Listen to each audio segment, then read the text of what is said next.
What's up? My name is Caela, and I'm gonna make this video hopefully only once. I feel like I'm probably gonna make this in a couple months, but this is more specifically geared toward hearing people who understand about the deaf community that you shouldn't be hearing to teach sign language.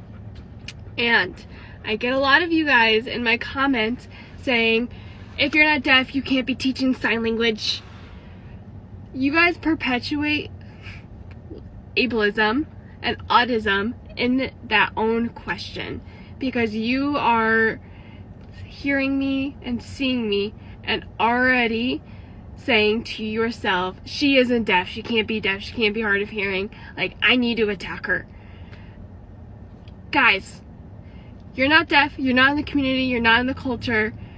Deaf people can have huge ranges of their voice. Some people like to have their voice, some people don't. So by you asking this question, and it's crazy that so many people actually think they're doing this such amazing job for the deaf community. They're like soldiers for the community, when like it's, guys, you're not. You're actually perpetuating autism in itself because you just think people who can't or who can talk can't be deaf. So just stop.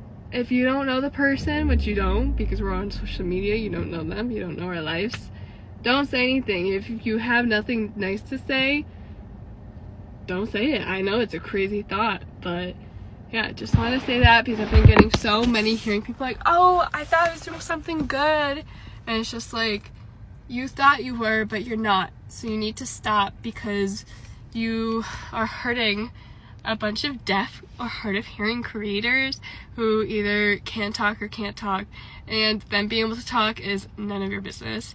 And why are you just assuming things when you know nothing? So yeah.